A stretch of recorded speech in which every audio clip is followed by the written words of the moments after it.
First things first, guys. How are you? Very good actually. Good, yeah. We had a nice day off yesterday in Holland, in Amsterdam. So feeling ready for the gig. Really, it's a big one tonight. So it's In good what way? that it's an arena.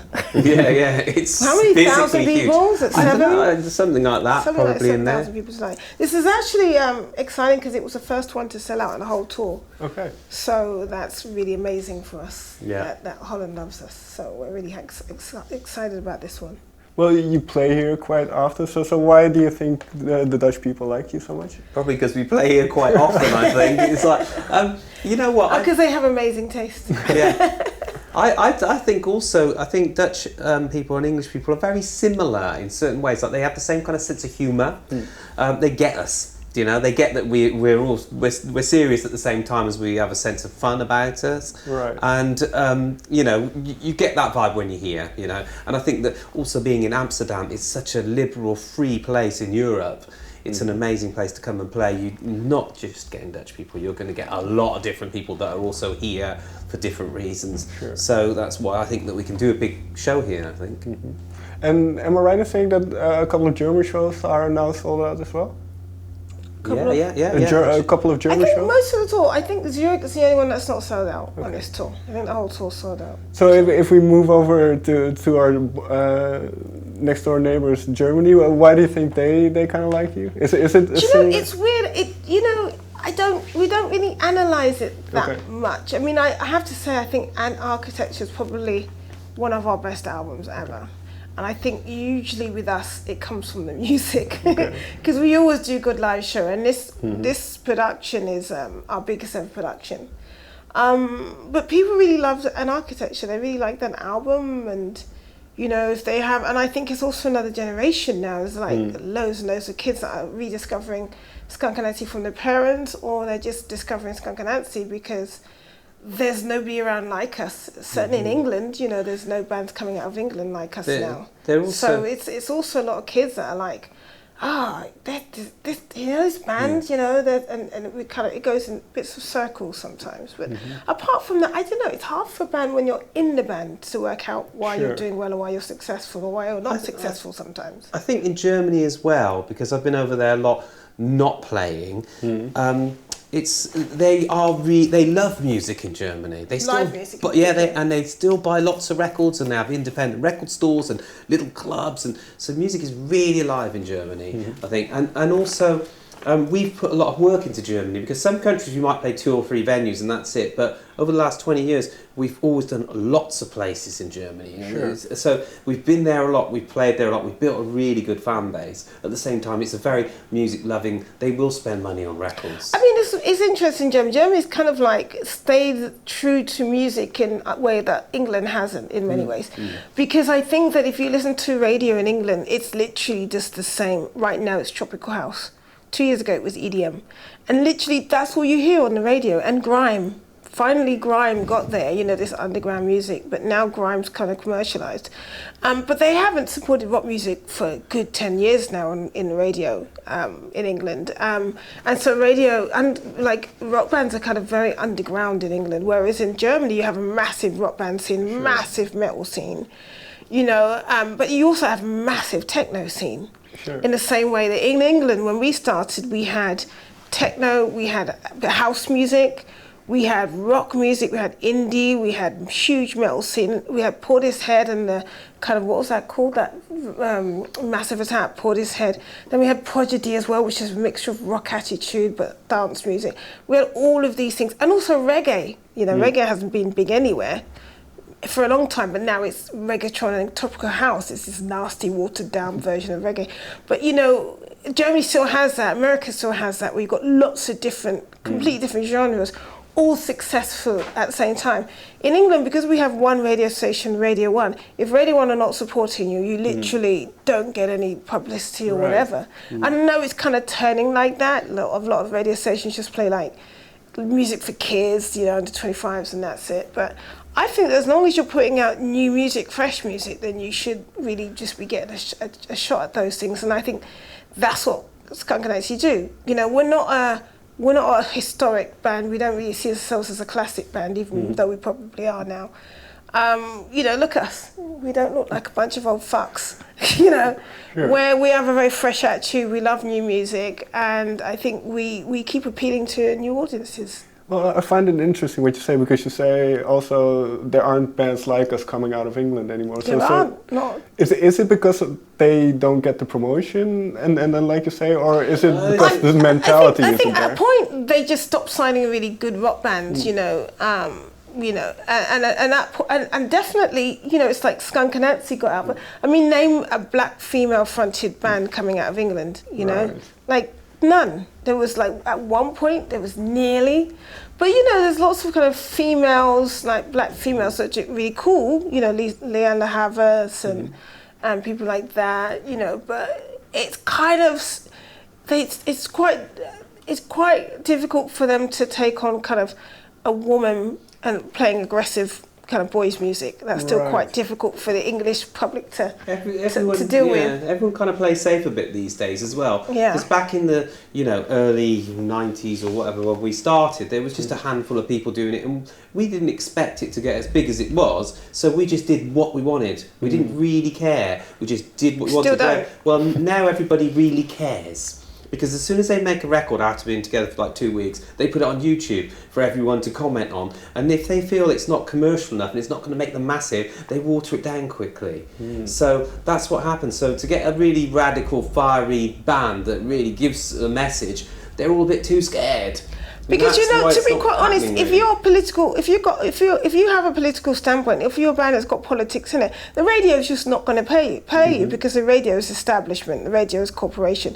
They're not really going to play a band that's kind of attacking the establishment or attacking the Queen or attacking, you know, this mentality of like, you know, we've this kind of corporate commercial mentality. They're just not going to play, and the radio has never ever played this in England. But the people love us, and that's why, in some ways, because it's almost full circle, because we're still political. I think right now it's even more relevant we're more relevant, and we've more to say than we've ever said. Songs like Little Baby Swastika, some of those old songs are just more relevant now than they've ever been. God Loves Only You and Here I Stand, All in the Name of Pity, you know, a lot of those political songs, you know, I think now people are like, yeah, you know what? I like a band that's got a viewpoint. I like, you know, everyone can talk about love, and I've no problems with that, because we talk about relationships and whatever as well. But I think people are really kind of like, yeah, you know, I want music that says something, that means something from the heart, you know, not just like jumping on a bandwagon. And I think in that way, Skunk Anansie have come full circle. People are loving us again. It's like, yeah, that's how I feel. I mean, I'm incandescent about the way that things are happening in the world right now, and really sad, you know. And some of our songs, when we're singing them on stage, they're more true than they've ever been. They're more relevant and more true than they've ever been. Well, do you remember, because I agree, and then Ace, also with what you said, you didn't have expectations when you started out. So what was the mentality when you wrote those songs? Like Little Baby Well, you know, Swastika? none of those songs are pop songs, you know, none of those songs are commercial songs. I mean, you know, I think we've had a handful of commercial pop songs. Like, we had no idea Hedonism was going to be as successful as it became. No idea. In fact, we didn't even put it on the first album. We wrote it for the first album, and we were like, we didn't put it on the first album. We put it on the second album because we thought the second album needed something that went down a bit, you know. Because we're also not a band, we don't write 10 of the same songs. We like to have different, like in a gig tonight, different moods. Some songs are funky, some songs will be guitar songs, some songs like My Love Will Follow more indie, some songs are big metal hell riffs, and some songs are like dance music, like Love Someone Else. Sure. And some songs are all of that in one song, like Victim. And I think that with that, it's kind of like you can't ever predict what's going to ever happen with a song. And you can go to really famous songwriters in America and say, write me a hit, and sometimes they do and sometimes they don't. And I think we've just never had that mentality of like, we've got to write. We write our versions of what we think a single is, that we think's got a message and got something melodic in it, because we like melody. But in terms of writing pop songs or commercial songs, whatever, we don't really know.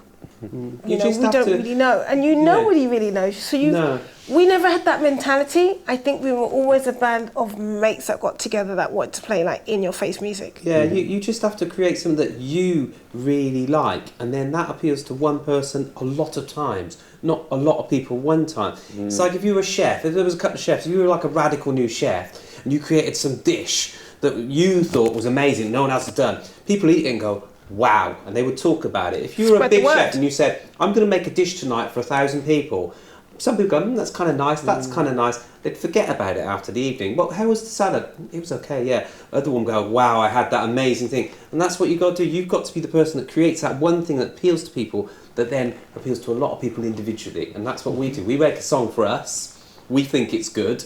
We put it out and everyone kind of goes, I get it, you know. If we make a song that's commercial, everyone goes, what's that? Yeah, we're kind of like, I mean, I think we are probably the biggest underrated underground band in England, aren't we? We're kind of like the most underrated band in England, I think. People are like, we go to England and it's kind of like, oh, you guys still together? It's like, yeah, we're playing to like 12,000 people, you know, we're playing to like 7,000 people. And people think we stopped playing like 15 years ago because, you know, we're a band of the people, you know, the people love us, you know, the industry, the mainstream kind of industry hates us. And we kind of like that. Well, I was going to ask, is this, yeah, I assume you know what, because like fuck them. I'm over it. I'm like, I'm just like not interested in that kind of stuff. You know, we're going to write our incendiary songs. We're going to say exactly what we like, and we're not going to like worry about trying to please this person, trying to please that person. Because when you worry about pleasing people, then that influences your creativity, and that makes you shit. But let me ask you this then. Can I assume then that there was never a point for you to kind of try and appeal, that you cared about becoming mainstream even back in the day? No, we've never been mainstream. We were mainstream. And you know, the really truth was that when you're a touring band, when we were like crazy successful in the 90s, in a different way than now, because now we're kind of bigger in many ways, because we have the legacy of the last 20 years, which we didn't have then. But when we were a new band, it was going mad. It was always going mad after we'd played. So we were on tour 9 months of the year. So we would do a gig like in Amsterdam. We'd do a really good gig. Then we'd leave. And all of the fame and the stuff and all the buzz we didn't see any of it. Because it was all, we've left town. And in those ways, in that way, there wasn't social media. You couldn't see suddenly you got loads of likes. There was none of that. So we had no idea what was happening at all. We had no idea we were successful, because we were living like poor people, and we didn't know that we were successful until we went to make the third album. And our manager said, so where do you want to record the album? And we went, what do you mean where? She goes, oh, you can record it anywhere. I said, oh, isn't that really expensive? She's like, oh, you can afford it. We're like, we can? And we went to Poitiers in France, and that's when we realized that, oh, we can buy guitars? You know, we had no idea. And that's the truth. So we never had this kind of like, we've got to worry about the mainstream and whatever. Now, we realise that that's the beauty of Skunk Anansie, is that we are not part of it, and we will never be part of it, and we will never be accepted about it, and we don't care.